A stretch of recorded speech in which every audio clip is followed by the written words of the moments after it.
inflação. E a gente pensou em falar sobre isso, fazer um seminário sobre isso, mas talvez fiz uma discussão mais ampla, que é sobre política monetária, sobre o desenho da política monetária. E existe um debate que também já acontece há algum tempo sobre o estado da arte da macroeconomia e se a gente não está fazendo tudo errado. Tanto do ponto de vista de condução, mas fundamentalmente do ponto de vista de ciência. Será que como a gente faz ciência não está errado? Ou o que deveria mudar? Então, nós vamos apresentar dois pontos de vista diferentes. O professor André vai começar falando sobre a crítica ao estado da arte da economia, da macroeconomia. Eu vou apresentar depois uma resposta a essa crítica. E a ideia é que, na verdade, esse espaço não seja um espaço de debate. Portanto, a gente vai introduzir a discussão, mas seria legal que, de alguma forma, as pessoas participassem. Né? Então, por favor, professor. Legal, obrigado, João. Bom, pessoal, boa tarde. Eu acho que a ideia é essa mesmo, né? É trazer para cá um pouco do debate que está acontecendo, né? A princípio, eu ia falar do texto exclusivo do Homer, né? E quando eu comecei a ler esse texto, eu até assustei, assim, com a forma que ele aborda a questão, porque é uma coisa bem irônica, assim, dá a impressão de que ele estourou, assim, ele escreveu um negócio que ele estava realmente muito incomodado, né? E não tinha muito contexto de eu chegar direto com o texto do Homer aqui, até para vocês não entenderem um pouco essa contextualização, ia ficar um negócio muito assim, eu apontando os ataques que o Homer faz a um tipo específico de modelo, e o João, que estuda esse modelo, fez doutorado nesse modelo, né, ficar numa coisa de responder a essas críticas do Homer, né? Como não é o Homer que está aqui e não é os outros críticos que ele faz que estão aqui, eu optei por uma estratégia um pouco diferente, né? Como esse texto do Homer me assustou, eu vou basicamente falar um pouquinho de um texto do Blanchard, um pouquinho de um texto do Krugman e depois a gente chega no texto do Homer. Isso vai ser bem rápido, dava para fazer um seminário inteiro com cada um desses textos, né, falando um pouco de teoria, um pouco dos pressupostos, mas eu vou só fazer o esqueleto desses textos para vocês entenderem a crítica do Homer, né? E depois o João pontua um pouco o ponto de vista dele, né?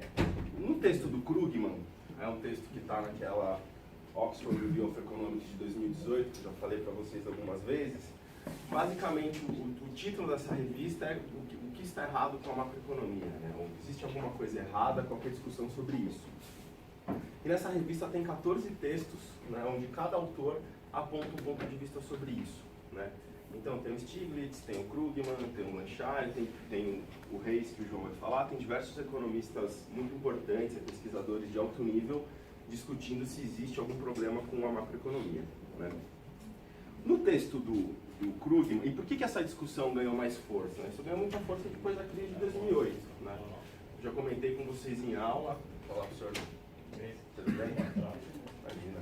Já comentei com vocês em aula, né, que depois de grandes turbulências aí na história, as coisas mudam um pouco. Né? Isso vem muito depois da crise de 2008. Né?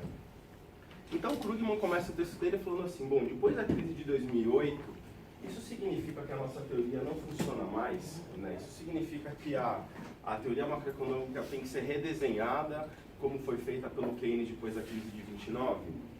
E a conclusão do Krugman é de que não, né? De que a gente tem uma estrutura conceitual em economia que funciona e que, na verdade, que a gente precisa aperfeiçoar um pouco esse tipo de teoria, né?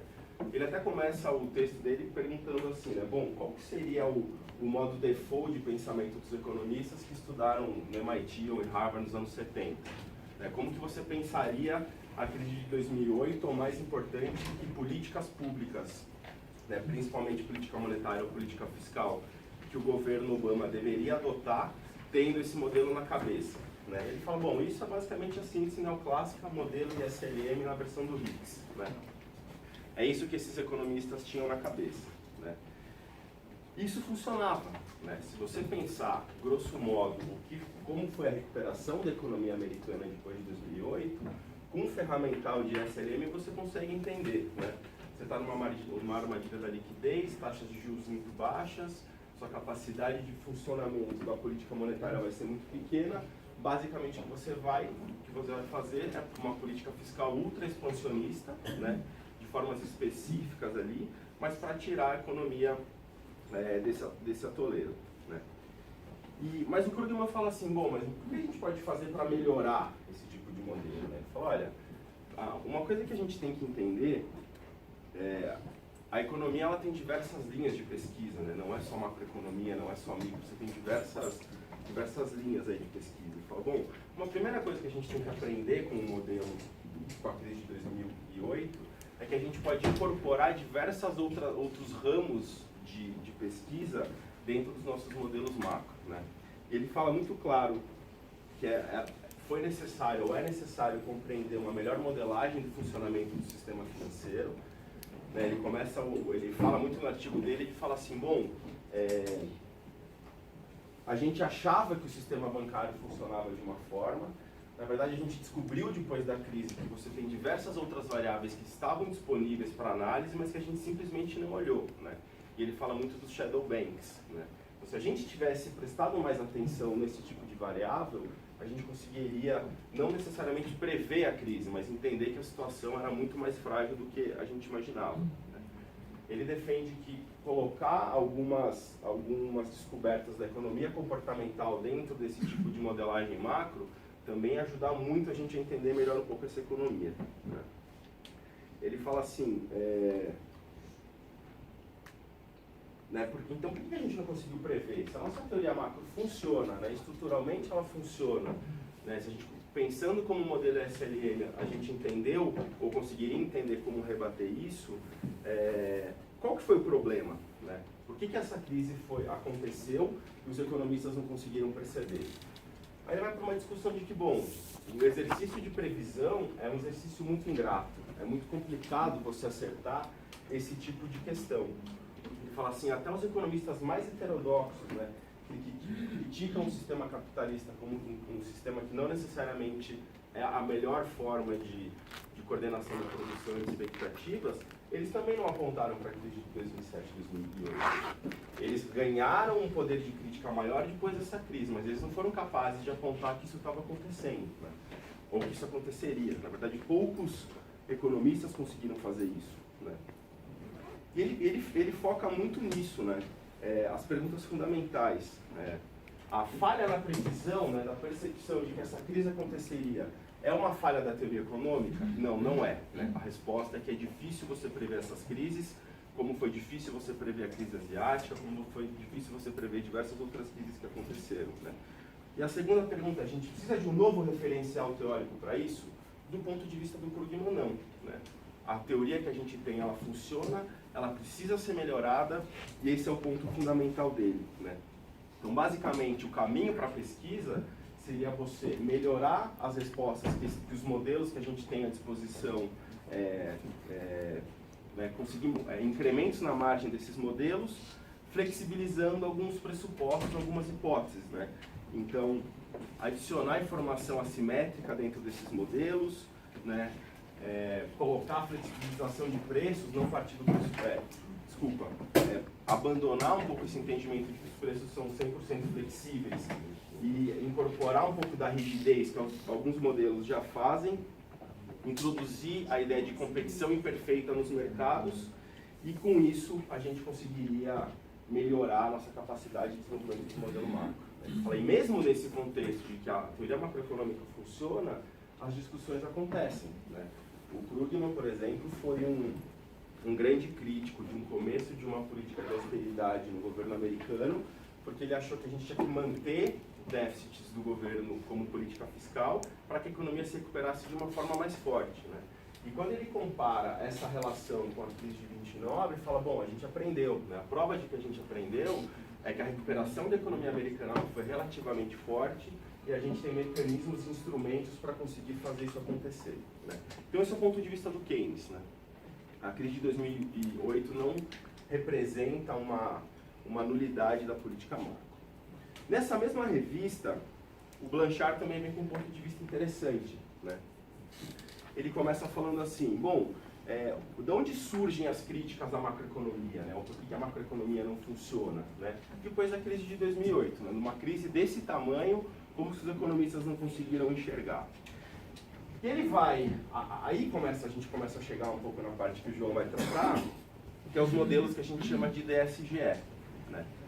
Muito do trabalho desse texto do Blanchard é de defender, do ponto de vista dele, esses modelos de DSGE. E por que esse modelo? Né? Por que ele está escolhendo esse modelo para criticar? Basicamente porque esse é o modelo mais atual, talvez o modelo mais forte que os principais bancos centrais do mundo utilizam para a gestão de política monetária. Né? Então, o Banco da Zona do Euro, o Fed americano, o FMI, o Banco da Inglaterra tem como referencial teórico de entender que política monetária você deve adotar com base nesses modelos chamados de DSGE. Né? E ele começa o texto falando assim, olha, a gente tem muita razão para não gostar desse tipo de modelo. Né? E essa é uma crítica que o Krugman faz um pouco ali, meio de passagem, mas ele fala assim, olha, você tem algumas quatro pilares principais de porque esse tipo de modelo, a priori, não parece ser tão interessante. Primeiro porque você tem algumas hipóteses não muito atrativas e muito pouco interessantes. Né? Então ele bate muito nos pressupostos desse tipo de modelo, que são pressupostos do ponto de vista dele relativamente simplistas e que não necessariamente representam um entendimento da economia. Né? Aí ele mostra um pouco que o grupo, né, de forma mais geral, que esse modelo é um modelo onde você define basicamente 3 grupos de equações. Né? Uma equação ligada à demanda agregada, uma equação ligada a ajuste dos preços e uma equação que trata mais as questões de política monetária. E o próprio Blanchard fala assim, esses 2 primeiros pilares, de demanda agregada e de preços, eles têm muito pouco contato com a realidade. Né? São hipóteses e pressupostos muito simplistas. Né? Outra crítica do Blanchard a esse tipo de modelo é o método de estimação, né? Ou o padrão de estimação desses modelos. Né? Basicamente ele fala assim, o que você faz é um conjunto de calibragens e um uso de um ferramental da estatística bayesiana que basicamente você consegue concluir um pouco dos seus resultados dependendo de como você desenha esse tipo de modelo. Né? Então não é um modelo do ponto de vista puro, acho que talvez isso nem exista, né? Onde eu consigo jogar os inputs nesse modelo e encontrar qual vai ser o meu resultado. Na verdade você tem uma certa calibragem desses parâmetros onde a resposta que você quer acaba meio que aparecendo. Né? E ele fala assim, se você pegar qualquer paper ligado a uma publicação do modelo DSGE, você vai assustar. Né? Porque ele já sai de cara com diversas derivações matemáticas, depois você passa por um processo de estimação dessas variáveis e o resultado vai ser uma simulação em cima dessas variáveis que você encontrou. Né? E um ponto que o Blanchard aponta, que o Homer vai voltar depois com muito ódio em cima disso, é o número de parâmetros e de variáveis que você precisa para estimar esse tipo de modelo. Então, isso é uma quantidade gigantesca de parâmetros para você conseguir estimar esse tipo de modelo, e você pode se perder juntando essa quantidade absurda de parâmetros e os pressupostos mais simplistas. Né? E ele até chama aqui, né, que alguns parâmetros com algumas definições econômicas muito vagas. Né? Você não consegue observar necessariamente ou definir perfeitamente que tipo de variável é essa. Né? O terceiro ponto do Blanchard, ele fala assim, bom, então esse modelo é um modelo estranho, é um modelo que tem algumas críticas, mas ele é um modelo ok. Né? Ele é uma síntese de como a macroeconomia tem entendido a dinâmica atual e ele pode ser melhorado. Né? Isso ele compartilha muito do ponto de vista do Krugman. Né? Ele fala assim, ó, se a gente pegar aquele primeiro pilar de equação, que são as equações de demanda agregada, de novo, né, a gente pode incorporar alguns aprendizados da economia comportamental. Né? Hoje a gente tem um conjunto de Big Data que possibilita para os economistas compreender melhor essa relação do ponto de vista de demanda agregada, né? Como você consegue refinar um pouco esse tipo de modelo. Né? E outra sugestão do Blanchard para que esses modelos melhorem é você usar os modelos de equilíbrio parcial em macroeconomia. Né? Então, se o DSGE é um modelo tão gigante, com tantos parâmetros e hipóteses complicadas, a gente pode segmentar ele, entender algumas relações, né, de forma um pouco isolada e voltar para esse modelo depois, que esse modelo ele vai melhorar. Antes da conclusão do Blanchard, ele defende uma coisa que eu achei interessante, que ele fala o seguinte, para mim, né, do ponto de vista dele, né, o DSGE é a estrutura principal de modelagem econômica que a gente tem. Então a gente tem uma linguagem comum, a gente tem uma linguagem que é o ponto de chegada das contribuições macroeconômicas mais importantes, e essa vai ser a nossa estrutura de pensamento daqui para frente. O que a gente tem que fazer é melhorar esse tipo de estrutura. Então percebam que tem uma certa diferença entre o que o Krugman defende e o que o Blanchard defende, né? Para o Krugman, a grande contribuição teórica já estava lá nos anos 70 e você teve contribuições marginais. Para o Blanchard, o DSGE, com todas essas questões que ele aponta, é um modelo de chegada muito bom, né? É uma estrutura de entendimento muito bom.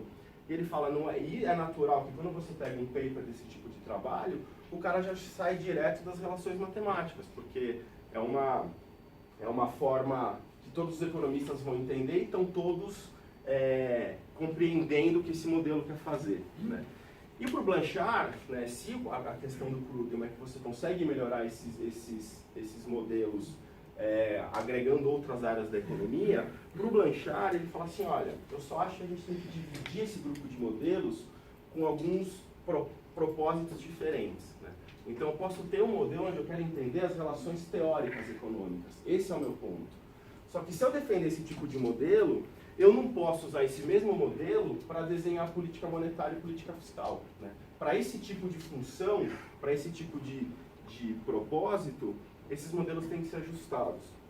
E para modelos de previsão, mais ainda, né? Então o que o Blanchard começa a falar é o seguinte, olha, eu não vou ter um modelão que vai responder tudo, que vai servir para projeção, que vai servir para desenho de política e que vai me explicar todas as relações teóricas, né? Para cada foco de problema que eu tiver, eu vou ter que pensar num modelo um pouco mais específico, mas considerando o DSGE como referencial teórico, né? Aí vem o Homer. Depois leiam o texto do Homer, né? Aliás, eu acho que vocês tinham que ler esses 4 textos, assim, são muito bons, né? O texto do Krugman tem muita discussão interessante sobre a curva de Phillips, tem muita teoria. O do Blanchard também, né? O do Homer também tem, né? O Homer ganhou o Prêmio Nobel em 2018, enfim, o cara é um monstro igual aos outros dois. Só que quando você começa a ler o texto dele, você percebe um certo rancor, assim. Você percebe que o cara está com ódio do que ele está escrevendo mesmo, assim, até pelos termos e pela forma que ele desenha esse texto, né? Ele já começa o texto falando assim, olha, a macroeconomia que a gente tem hoje não é melhor do que a macroeconomia que a gente tinha nos anos 70. Né? Nesses 30, 40 anos de teoria macroeconômica, a gente não avançou em nada. Mais do que a gente não ter avançado, a gente andou para trás, né? A gente perdeu o poder de entendimento. E por que a gente perdeu esse entendimento? Porque a gente parte de um modelo, que ele vai chegar no DSGE, né? É um modelo com base em suposições inacreditáveis e conclusões desconcertantes. Então ele vai numa crítica muito ferrenha a esse tipo de modelo, né? E ele começa, assim, acho que a coisa que mais irritou ele é até um texto que ele nem cita de quem é, mas ele fala que é de um grande macroeconomista contemporâneo, que escreveu um texto em 2010 que ele fala assim, olha, no limite, eu acho que a gente não tem muito que estudar a questão da moeda, desde que não seja numa situação de hiperinflação. Acho que isso pegou o Homer de uma forma muito... Ele sentiu no fígado mesmo esse tipo de afirmação, né? Ele começa o texto dele, ele divide o texto dele em 10 partes, né, em 10 subtemas, assim. O primeiro tema que ele coloca são os fatos, né? Então ele pega a questão do crescimento da inflação nos Estados Unidos na década de 80, né, e o que o Paul Volcker fez para resolver essa questão. Ele fala, bom, o que o Paul Volcker fez? A gente tinha uma situação de crescimento da inflação, o Paul Volcker basicamente fez uma política monetária restritiva, elevou a taxa de juros e as coisas funcionaram, né? Como esperado, como a teoria responderia, um aumento da taxa de juros mudou a taxa de crescimento, a trajetória de crescimento da inflação e elevou a taxa de desemprego, né? Era exatamente o que a gente esperava. Então qual que é o problema com isso? Bom, o problema não é nenhum, né? O problema é que na época do Volcker, na teoria econômica que eu tinha, já funcionava. Ele fala só que, já passando para o ponto 2, é que a gente começa a desenvolver tipos de modelo que ele chama de modelos fora da realidade, né? Modelos que não necessariamente dialogam com a realidade. E a crítica dele começa num grupo de teoria, que é Real Business Cycle, né, que foi desenvolvida pelo Sargent, pelo Lucas e pelo Prescott depois, né, onde ele fala assim, olha, o que me chama a atenção é que se você pegar a grande parte da publicação macroeconômica hoje, os macroeconomistas estão confortáveis com a ideia de que as flutuações macroeconômicas são causadas por choques imaginários, não por pessoas. Ele fala assim, se você pegar o que o Volcker fez, bom, a gente entende exatamente o que ele fez. Esse tipo de modelo que os caras estão utilizando hoje, para mim não faz nenhum sentido. Né? E aí ele começa com uma ironia gigantesca, assim, né? Ele começa a falar assim, bom, como que esse tipo de modelo explica a recessão econômica? Bom, a recessão econômica vai ser simplesmente uma perda de tração entre a variação da produção e a variação dos insumos. É como se fosse uma tautologia o que esses modelos explicam. Né? E a segunda parte desse modelo está baseado do ponto de vista de moeda na teoria quantitativa da moeda, segundo o Homer. Bom, a gente aprendeu aí em aula que pela teoria quantitativa da moeda, a moeda na verdade não faz efeito sobre as variáveis reais, né? Então isso deixou o Homer mais irritado ainda. Ele falou assim, bom, se esse referencial do Real Business Cycle já é complicado, né, por ser uma tautologia, como você explica a variação do PIB, e usar a teoria quantitativa da moeda como um referencial, quando a gente vai para o DSGE, que é como se fosse uma... Né, você agrega novas questões teóricas sobre esse modelo, bom, além de você incorporar forças imaginárias, você adiciona variáveis esdrúxulas e que não podem ser medidas.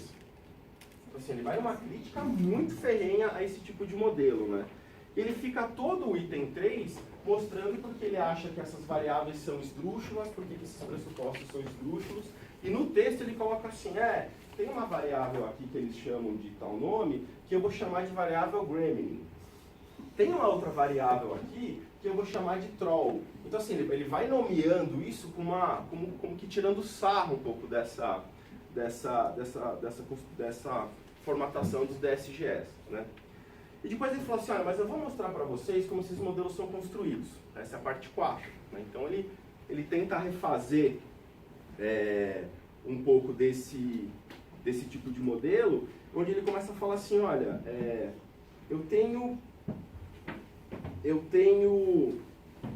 um problema nesse tipo de modelo, que na verdade o resultado que eu vou ter da cara estrutural dessas equações depende um pouco das decisões que eu tomo a priori. Então, dependendo de como eu vou formatar essa modelagem, vai afetar muito forte a cara de equações que eu vou ter lá no final.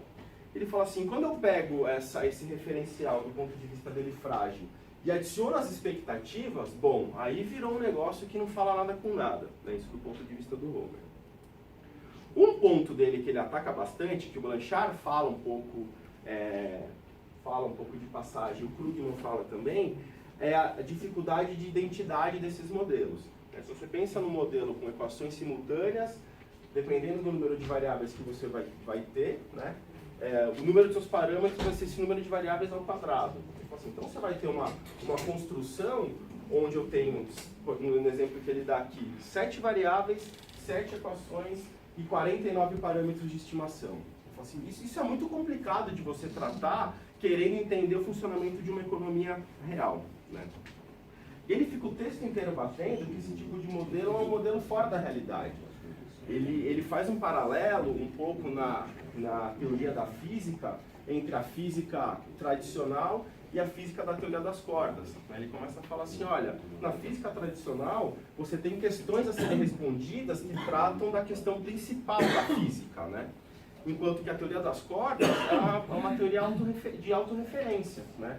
Os caras conversam entre eles em modelos que não necessariamente estão querendo explicar o que a física se propõe a explicar e acham que está tudo bem, né? Depois disso, né, isso a gente já está no ponto 7, né, então, olha a diferença de cenário que a gente tem, né? O Krugman falando, não, a teoria macro funciona. O Blanchard falou assim, olha, ela funciona, ela não só funciona, como eu acho que os DSGS são ótimos modelos e precisam ser melhorados. O Homer rompe completamente, né? Ele falou, não, isso aí para mim não diz respeito sobre as questões econômicas, esse modelo não funciona, né? Você tem problema de identificação desse modelo, você tem problema de estimação desse modelo, você tem variáveis que você não consegue medir do ponto de vista econômico. E aí ele começa a trazer a discussão, que é um pouco do que foi a introdução do João, que é, bom, como que se faz ciência econômica, né? E ele começa a falar assim, bom, por que só eu estou criticando dessa forma? Porque o Homer não é marxista, né? O Homer não é um maluco, né? O cara foi presidente do Banco Mundial, o cara foi professor de Stanford, de Princeton, ele é um cara da ortodoxia, ligado à ortodoxia, né? Um dos principais livros de teoria macroeconômica de doutorado é o livro do Homer, né? Então ele está fazendo uma crítica por dentro, né? Ele não é um cara de fora. E o que ele fala muito é o seguinte, olha, a gente tem um problema em economia que acontece em outras ciências, que é essa ideia de que você tem que corroborar a ideia dos grandes caras. Ele fala assim, olha, ninguém bate no DSGE da forma que eu estou batendo, porque existe uma certa devoção para o Sargent, para o Lucas e para o Prescott, né? E se eu bato como acadêmico nesses caras, na verdade eu vou reduzir a minha possibilidade de crescimento de carreira, né? Se eu apontar essas fragilidades desse tipo de modelo, eu não publico mais em lugar nenhum, né? Banco Mundial, FMI não vão usar os meus resultados econômicos como uma coisa séria, eu vou ser visto como um outsider disso, né? E ele fica batendo, depois ele tem uma parte que é a parte 9, onde ele fica mostrando certas incoerências entre o Sargent, o Lucas e o Prescott. Então ele pega assim, algumas frases desses caras em paper de 95, depois alguns apontamentos em 2003, onde as coisas são relativamente contraditórias. E em vez dos outros economistas baterem nessa contradição aparente, falar, não, mas veja bem, o que ele está querendo dizer é isso, enfim. E ele entra muito nessa discussão, né, que na verdade a construção da ciência se dá pela posição crítica, né? O debate tem que ser franco e tem que ser crítico. E o que ele está enxergando, né, esse texto dele é de 2016, é que na verdade os economistas meio que se fecharam numa forma de religião, né? Onde a ideia e a crítica não importa mais, o que importa é quem falou, né? E bate também um pouco nessa ideia da matematização excessiva da economia, né? Onde a economia, o instrumental matemático econométrico deixa de ser visto como uma ferramenta para desenvolvimento das coisas, mas passa a ser visto como um fim em si mesmo, né? Então, uma grande contribuição em termos de pesquisa é você enxergar uma relação matemática diferente com as variáveis que você tem. Acho que esses eram os meus pontos, né? Eu não conseguiria sair direto da crítica do Homer sem mostrar um pouco o que o Krugman e o Blanchard discutiram, né? Leiam esses textos, acho que são textos muito bons, são textos curtos, textos de 15, 20 páginas, densos, assim, mas essa é a discussão, né? Então, no fim, assim, a gente tem uma crise com a teoria macroeconômica, para o Krugman e para o Blanchard, não. A gente consegue melhorar isso na margem, a gente consegue incorporar inovações e o modelo DSGE, que é a referência, funciona. Para o Homer, não. Para o Homer está tudo errado. Esse é um modelo que não fala nada com nada, onde você tem pressupostos completamente bizarros e, por isso, a ciência econômica está em crise. Não só está em crise por acreditar nesse tipo de modelo, mas porque a crítica ela é vetada ou nula pela progressão teórica dos economistas, né? Acho que essa era a minha parte. Obrigado.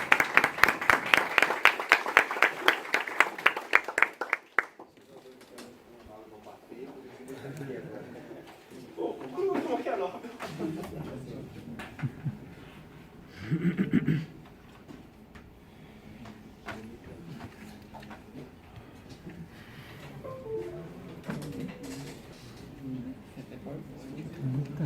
Ia ser mais, ia ser mais. Se é pra apanhar, Vou pegar o modelo aí. Eu vou prever a próxima crise. Faz o caretano e bota. Fazer aqui um gogó, cara. Olha o nome O quê? É o tripézinho.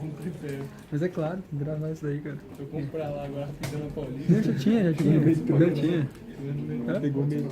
Ah, 10 pontos, né? No meio barato. Não, no chinês lá. Shopping No chinês brasileiro. É, SP Market, isso daí.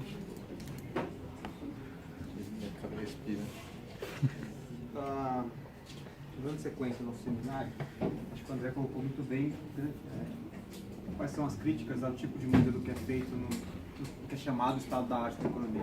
O Homer, a gente não está no estado da arte, a gente regrediu muito tempo. Para outros economistas, talvez a questão não seja assim. E o que eu vou trazer tem muito do texto do Ricardo Reis, onde ele pergunta exatamente o que o André colocou no final, né? Será que existe alguma coisa errada com a macroeconomia? Será que a gente tem? Então, já antecipando a conclusão, o Ricardo Reis vai dizer que não. Na verdade, é possível e provável que o nosso problema seja o ensino da macroeconomia, e não como se faz ciência.